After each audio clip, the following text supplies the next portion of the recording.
বোলিংয়ের ধার তো একটুও কমেনি, উল্টো যেন কাটারের ধার আরো দিনকে দিন বাড়ছে বাংলাদেশের কাটার মাস্টার মুস্তাফিজুর রহমানের। এবং IL T20-তে প্রত্যেকটা ম্যাচে ম্যাজিক দেখিয়ে চলেছেন মুস্তাফিজুর রহমান। 7টা ম্যাচ খেলে 14টা উইকেট নিয়ে ফেলেছেন এবং টুর্নামেন্টের হাইয়েস্ট উইকেট টেকারদের তালিকাতে 2 নম্বরে উঠে এসছেন।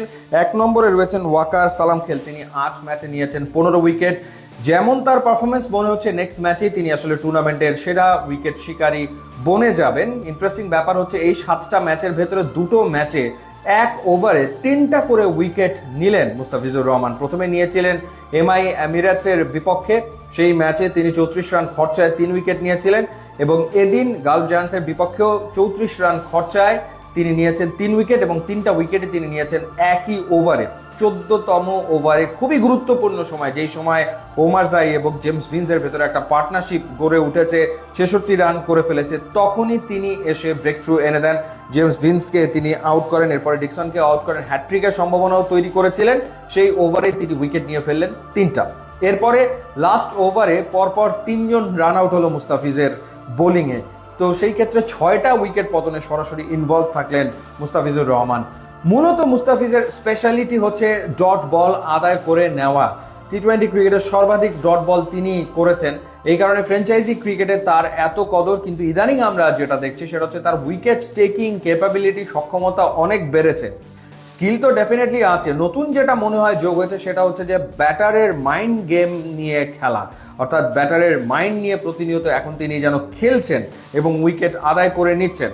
আপনি যদি এই উইকেটগুলো দেখেন, 14টা উইকেট দেখেন, সব কিন্তু নামি দামি ব্যাটার, তারা আউট হচ্ছেন মুস্তাফিজের বলে।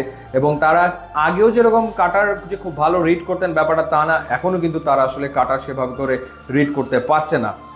এবং মনে হচ্ছে যে কলকাতা নাইট রাইডার্স সত্যিকার অর্থে অনেক কমে মুস্তাফিজকে পেয়ে গেছে, মানে 9 কোটি 20 লাখ রুপিতে মুস্তাফিজ খেলবেন কলকাতা নাইট রাইডার্সে, এটা নিয়ে অনেক কথা হয়েছে, আলোচনা হয়েছে। এত দামে মুস্তাফিজ KKR-এ গেছে, কিন্তু IL T20-তে তার যে পারফরমেন্স, সেই পারফরমেন্স দেখার পর তো মনে হচ্ছে অল্প দামেই KKR পেয়ে গেল মুস্তাফিজকে।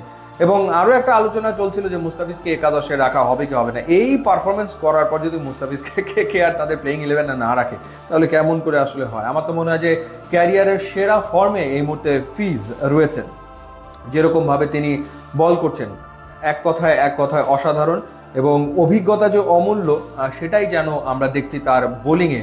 অর্থাৎ এই যে তার দীর্ঘ জার্নি, তিনি যে শিখেছেন প্রতি মুহূর্তে, সেই অভিজ্ঞতাটাই যেন মাঠে তিনি নিংড়ে দিচ্ছেন যখন তিনি বাংলাদেশের জার্সিতে খেলছেন, কিংবা যখন খেলছেন কোনো ফ্র্যাঞ্চাইজি টিমের হয়ে।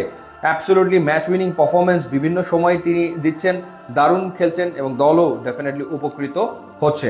দেখা যাক মুস্তাফিজ নেক্সট ম্যাচেই টুর্নামেন্টের সর্বোচ্চ উইকেট শিকারী বনে যান কিনা। ইউটিউব এবং ইনস্টাগ্রাম লিঙ্ক দেওয়া আছে, আপনারা যোগ দিলে খুবই খুশি হব। And thanks for watching.